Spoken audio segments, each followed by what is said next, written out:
Assalamualaikum warahmatullahi wabarakatuh.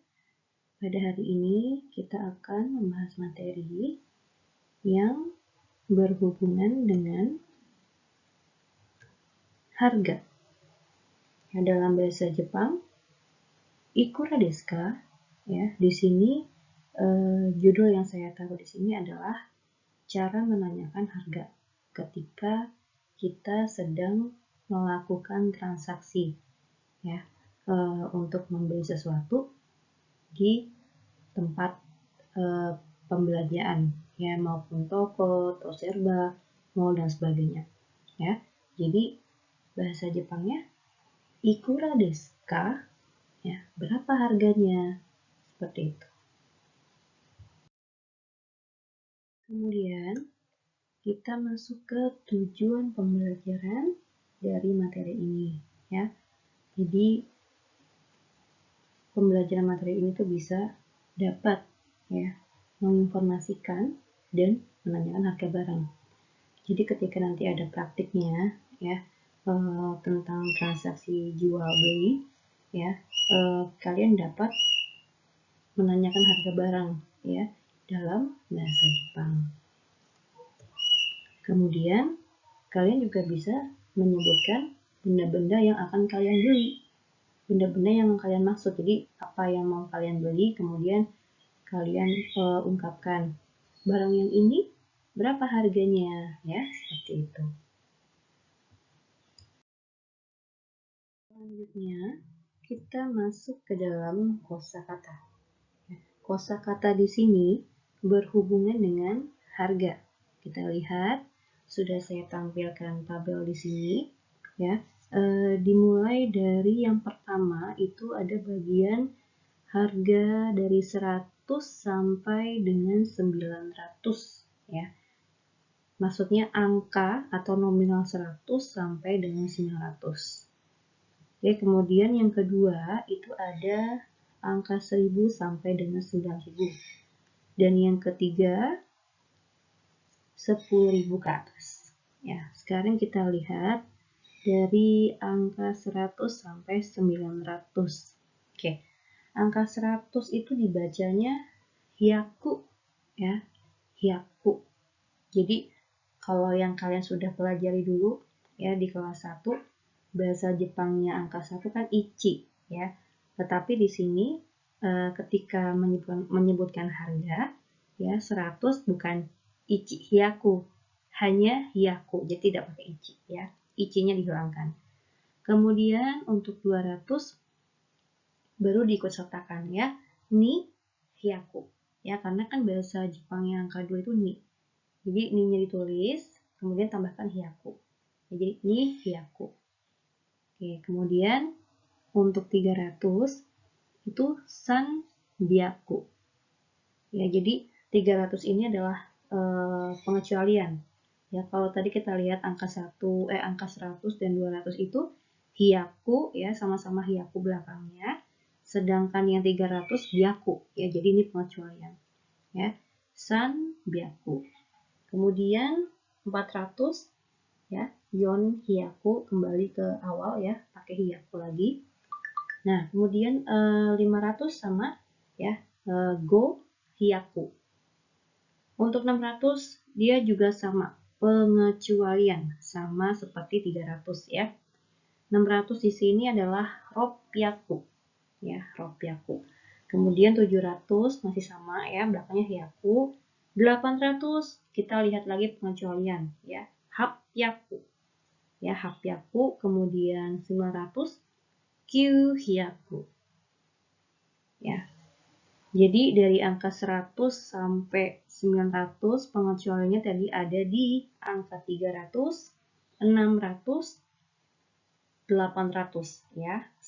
Sanbyaku, ropyaku, dan hapyaku. Kemudian 150, ya. Di sini bahasa Jepangnya adalah hyaku goju. Oke, jadi cara kalian menerjemahkan angka 150 ke dalam bahasa Jepang, yang pertama adalah kalian lihat angka depannya dulu. kan 150, depannya 100 ya. 100 tadi bahasa Jepangnya hyaku. Oke, jadi kalian tulis hyaku di depan. Kemudian baru kalian terjemahkan angka belakangnya 50 ya. Nominal 50 atau angka 50 dalam bahasa Jepang itu goju. Jadi ketika digabungkan menjadi hyaku goju. Ya, seperti itu. Kita lihat contoh yang lainnya di sini 750 ya. 750. Kita taruh 700-nya dulu ya. 700 bahasa Jepangnya nana hyaku. Kemudian baru kalian terjemahkan belakangnya 50. Jadi goju ya. Ketika digabungkan menjadi nana hyaku goju ya, seperti itu. Kemudian kita masuk ke kolom yang kedua. Di sini ada nominal 1000 sampai dengan 9000. Oke ya. Kita ingat dulu, kita flashback barusan untuk yang 100 itu belakangnya menggunakan hyaku. Sedangkan untuk nominal 1000 sampai 9000 ya, itu belakangnya imbuhannya adalah seng. Ya, kita lihat 1000 ya, seng ya. 1000 bahasa Jepangnya seng. Ya, jadi bukan ichi seng ya, ichinya dihilangkan. Hanya seng ya.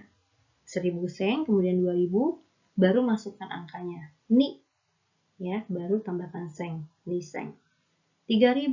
Nah, sama ya. 3000 juga termasuk ke dalam pengecualian. Sanzen. Ya, sanzen. Jadi bukan sanseng ya, sanzen. Kemudian 4000, 4000 itu yonseng. 5000 goseng, ya bukan goceng ya, goseng. Kemudian 6000, ya 6000 itu rokuseng. 7000 nanaseng, ya 8000 ya. Nah, 8000 ini kita masuk ke pengecualian lagi. Ya, bukan hachiseng tetapi haseng ya, haseng. Kemudian 9000 kyuseng ya. 9000 itu kyuseng. Jadi pengecualiannya itu dari angka 1000 sampai 9000 ada di angka 3000 dan 9000. 3000 tadi sanzen, sedangkan 9000 adalah 8000 ya. 8000 adalah haseng. Ya. Jadi pengecualiannya 3000 dan 8000. Sanzen dan haseng. Kemudian bagaimana kalau di sini nominalnya campur ya. Contoh 1500. Dalam bahasa Jepang sen go hyaku. Ya. Jadi pertama kita balik ke nominal paling depan dulu ya. 1000 kan, 1500. Kita terjemahkan dulu yang 1000-nya. 1000 tadi bahasa Jepangnya sen ya. Sedangkan 500 kita lihat di kolom sebelahnya tadi 500 go hyaku. Jadi ketika seng ya dan go hyaku digabungkan menjadi sen go hyaku. Ya, seperti itu ya. Jadi ingat kita terjemahkan nominal yang paling depan dulu, baru belakangnya. Di sini ada lagi contoh kedua, 6300. Oke, kita terjemahkan dulu 6000. 6000 tadi bahasa Jepangnya rokuseng. Ya, kemudian 300-nya kita lihat di sini sanbyaku ya. Jadi ketika digabungkan rokuseng sanbyaku ya, seperti itu. Hai. Kemudian kita masuk ke kolom yang terakhir, itu angka 10.000 ya, sampai ratusan ribu. Oke, di sini kita lihat 10.000 ya. 10.000 itu ichimang ya. Ichimang ya, ichimang 10.000. Kemudian kalau yang tadi kan untuk yang angka 1, yang ratusan sama ribuan kan tidak disertakan ichi ya, langsung imbuhannya hyaku sama seng. Tapi di yang nominal yang 10.000 ke atas ini 10.000 ya, depannya ditulis angka 1 dulu, ichi. Nah, 0 di belakang tuh yang penyebutannya puluhan ribu, itu dibacanya mang ya, jadi ichi mang. Kemudian 11.000 ya, 11.000 di sini bahasa Jepangnya ichi mangseng, ya. Ichi mangseng. Kenapa ichi mangseng? Ya, kita lihat dulu ya. 11.000 itu kan penggabungan antara 10.000 ditambah 1.000, ya. Jadi kalian terjemahkan dulu 10.000-nya, ya. Jadi di situ 10.000-nya ichimang, sedangkan 1.000 di belakangnya bahasa Jepangnya adalah seng. Jadi ichimang seng, ya, seperti itu. Kemudian 12.000, ya. 12.000-nya itu ichimang niseng, ya, sama. Jadi penggabungan antara 10.000 dan 2.000. Ya, kita terjemahkan 10.000 dulu tadi, ichimang, tetap ya, ichimang, baru di belakangnya niseng. Jadi ichimang niseng. Dan seterusnya, ya. 13.000 sanzeng, 14.000 ichimang yongseng, 15.000 ichimang goseng, ya, 16.000 ichimang rokoseng, 17.000 ichimang nanaseng, 18.000 ichimang haseng, ya, ichimang haseng, 19.000 ichimang kyuseng. Oke, sekarang kita lihat ratusan ribu, ya. 320.000. Dalam bahasa Jepang, sanju nimang, ya, sanju nimang. Jadi kita terjemahkan dulu, ya, nominal depannya kan 320.000, ya, 320.000. Kita terjemahkan dulu angkanya, ya, 32, ya, 32. Dalam bahasa Jepang sanjuni, ya. Kemudian nominal di belakangnya karena puluhan ribu, ya, jadi bahasa Jepangnya tambahkan imbuhan mang. Jadilah sanjuni mang, ya. Sanjuni plus mang jadi sanju nimang, ya, seperti itu. Hai. Kemudian untuk bahasa Jepangnya mata uang kita rupiah, dalam bahasa Jepang kita hanya tinggal menghilangkan h-nya. Jadi dibacanya rupiah, ya, seperti itu. Oke, kemudian untuk cara menanyanya, ya, sama seperti yang ada di judul tadi, ikura, ya. Ikura, berapa harganya, ya. Ikura desu ka, ya, seperti itu. Selanjutnya kita masih masuk ke kosakata yang berhubungan dengan kata penunjuk. Ya, jadi kalau misalkan nih kita sedang pergi ke pasar, ya, atau ke swalayan, nih, kita lagi lihat-lihat di toko baju. Kemudian kita kan pasti nanya, oh, yang ini harganya berapa? Yang itu harganya berapa? Kalau yang itu merek apa dan sebagainya, ya. Sekarang kita lihat maksudnya ini, itu, dan sebagainya dalam bahasa Jepang. Oke, di sini ada ini, ya. Ini dalam bahasa Jepang itu kono. Jadi yang ini, ya, kono, seperti itu. Kemudian ada itu tuh, itu, ya, yang itu, ya, dekat dengan lawan bicara. Maksudnya si kita atau pembeli ini ingin menunjukkan benda, tapi bendanya itu dekat dengan si pedagang atau si pemilik toko itu. Jadi dalam bahasa Jepangnya sono, ya. Kemudian yang ketiga sama itu juga, ya, tapi itunya tuh jauh. Jadi misalkan si pedagang ini sama kita sama-sama lagi sebelahan, sedangkan kita menunjuk barang yang jauh banget dari kita sama si pedagang. Nah, itu dalam bahasa Jepangnya ano, ya. Itu dalam bahasa Jepangnya ano. Jadi bukan yang dekat, ya. Kalau tadi kan sono itu ketika barangnya itu dekat sama si pedagang.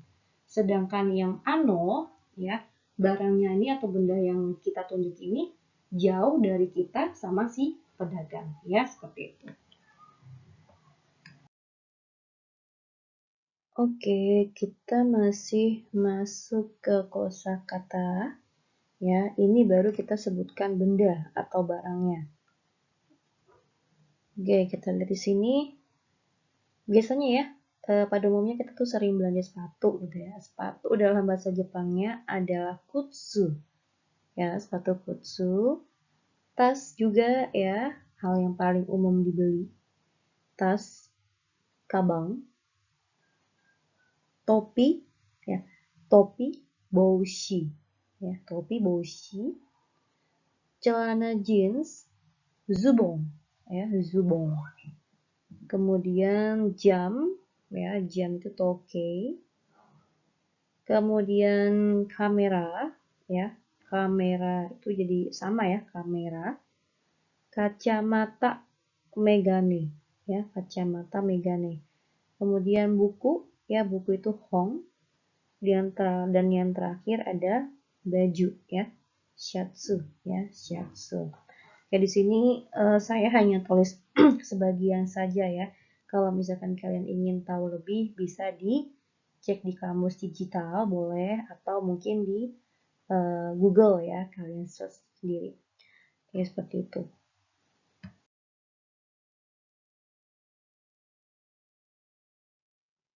Berikutnya masih ada kosakata ya, yang berhubungan dengan warna dan ukuran. Ya, biasalah. Jadi kalau misalkan kita sedang melakukan shopping ya, shopping ke pasar atau traditional market, pasti ya kalau misalkan kita lagi beli barang, nanya, oh ini ada warna yang lain enggak? Ini warnanya apa aja? Kemudian ada size ini, bla bla bla dan sebagainya ya, seperti itu. Kita lihat di sini ya. Warna merah ya. Merah itu akai. Ya, merah itu akai.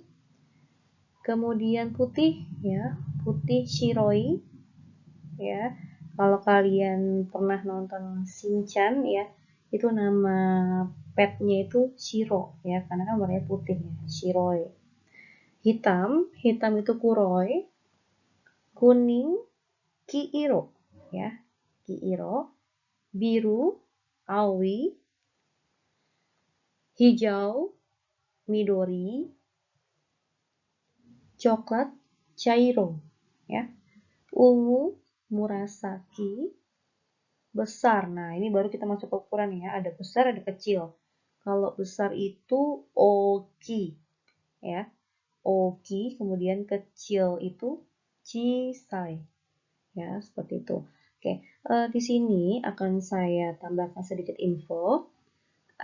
Kalau kalian lihat dalam bahasa Jepang angka latinnya atau romajinya, itu ada dua warna ya, ada warna hitam dan merah di huruf yang terakhir ya, yang di paling belakang. Itu nanti akan ada perubahan bentuk dari kata sifat ya. Nah, kata sifatnya nih ya dari si merah, putih, hitam, kuning ya, besar, kecil. Ya, pokoknya semuanya ini yang akhirannya punyanya i. Kalau kayak midori, chairo tidak, karena kan belakangnya bukan i ya. Nanti kita lihat di grammarnya atau di pola kalimatnya. Sekarang kita masuk ke pola kalimat ya. Rumus yang pertama di sini, kalian masukkan dulu kata tunjuknya ya. Kono atau sono atau ano ya. Kemudian setelah itu baru kalian masukkan bendanya. Jangan lupa ditambahkan partikel atau to be-nya pakai wa. Kemudian baru kalian tulis harga ya. Setelah harganya berapa, jangan lupa tulis mata uangnya, rupiah des. Oke, kita lihat contohnya. Rei ya, rei itu contoh. Anu kutsu wa rokuman rupiah des ya. Jadi di sini bendanya kutsu ya, sepatu.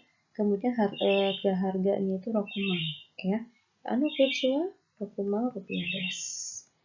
Artinya harga sepatu itu 60.000 rupiah ya. Hai. Kemudian untuk rumus yang kedua, masukkan bendanya dulu ya, dan jangan lupa to be atau partikelnya pakai wa. Setelah itu baru kalian tulis harganya ya, rupiah des. Contoh, kutsu wa rokumang rupiah desu. Ya, kutsu wa rokumang rupiah desu. Jadi bendanya tuh kutsu, sepatu, kemudian harganya rokumang. Ya, rokumang rupiah desu. Ya, harga sepatu 60.000.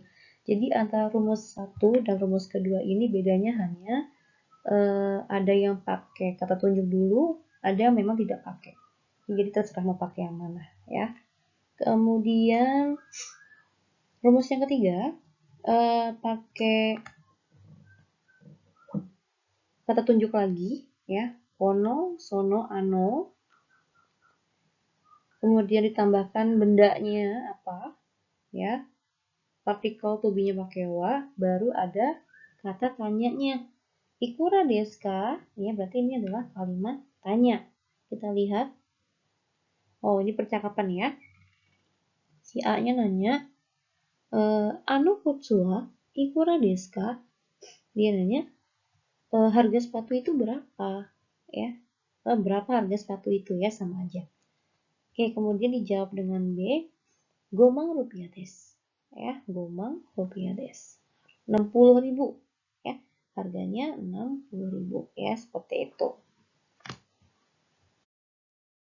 Oke, selanjutnya kita masuk ke pola kalimat lagi. Ya, kita lihat dulu rumusnya di sini. Beda lagi ya. Oke, di sini kalian masukkan dulu kata tunjuknya, kono atau sono atau ano ya. Kemudian, nah di sini kalian tambahkan KS dalam kurung strip I. Apa nih maksudnya? Yang tadi yang sudah saya infokan sedikit di bagian kosakata, yang ada warna ya, kemudian ada ukuran ya. KS itu singkatan dari kata sifat. Nah, I maksudnya adalah kata sifat yang akhirannya itu I semua. Misalkan tadi warna ada shiroi, kuroi, akai, ya kan belakangnya I. Kemudian yang ukuran tadi ada oki, ada chisai, ya itu kan belakangnya I ya. Yang tadi sudah saya beri tanda merah. Kemudian kalian masukkan bendanya plus partikel atau tubinya pakai wa, dan seperti biasa harganya berapa? Rupiah titik. Oke ya, sekarang kita lihat di sini rei, contoh. Ano shiroi kutsu wa rokumang rupiah desu. Ya. Ano shiroi kutsu wa rokumang rupiah desu. Kalau contoh yang tadi kan hanya ano kutsu wa rokumang rupiah desu ya. Jadi sepatu itu harganya 60.000. Nah, kalau yang di sini kalimatnya ditambahkan dengan warnanya. Ya, jadi ano shiroi kutsu. Sepatu hitam itu ya, kita lihat sepatu putih itu kita lihat ya, terjemahannya harga sepatu putih itu 60.000. Jadi lebih apa ya, lebih mengena ya, maksudnya yang kita tunjuk tuh apa ya, sepatu yang warnanya putih ya, harga sepatu putih itu 60.000 ya. Oke, ada lagi pola kalimatnya. Jadi yang paling depan di sini kalian taruh dulu kata sifatnya ya, yang pasti yang akhirannya I, kemudian bendanya, baru harganya. Ya, kita lihat contohnya. Shiroi kutsu wa rokumang rupiah desu. Ya, sama ya. Jadi di sini sama yang pola kalimat yang tadi yang di atas ini. Bedanya yang satu pakai kata tunjuk, yang satunya nggak pakai kata tunjuk. Itu saja ya. Perbedaannya hanya pakai atau tidak pakai kata tunjuk ya. Artinya harga sepatu putih 60.000 ya, seperti itu. Kemudian lanjut lagi ya, pola kalimatnya ditulis kata tunjuknya lagi nih. Kono atau sono atau ano ya. Kemudian tambahkan kata sifatnya I ya, baru kalian masukkan bendanya apa. Nah, di sini baru belakangnya kalimat tanya. Ikura desu ka? Ya. Rei, contoh. Oke, si ananya. Ano shiroi kutsu wa ikura desu ka? Ya. Shiroi kutsu wa ikura desu ka? Berapa harga sepatu putih itu? Ya, 5 rupiah desu. 60.000 ya. Jadi di sini kesimpulannya adalah dalam pola kalimat itu ada 3 macam ya. Pertama, pola kalimat yang membutuhkan kata tunjuknya. Yang kedua, pola kalimat yang tidak membutuhkan kata tunjuk. Dan yang ketiga berupa kalimat tanya, ya, menanyakan berapa harga barang yang kita tunjuk. Kemudian penambahannya adalah ada yang menggunakan kata sifat, bisa juga nggak menggunakan kata sifat, ya. Jadi dikondisikan sesuai dengan kebutuhan, ya, seperti itu. Hai, minasan, owarimashita. Ya, gambatte kudasai, gambaruzo. Ya, jadi semoga yang sudah saya sampaikan, ya, penjelasan materi yang sudah saya sampaikan dari awal sampai selesai, ya, bisa sedikit dipahami ya. Saya tidak bisa berharap banyak karena memang belajar bahasa Jepang itu ya, bahasa asing itu memang sangat sulit. Bahasa Jepang nggak cuma belajar kata-katanya aja, kita juga belajar hurufnya. Jadi itu apa ya, pusingnya sudah banyak, tapi tidak apa-apa.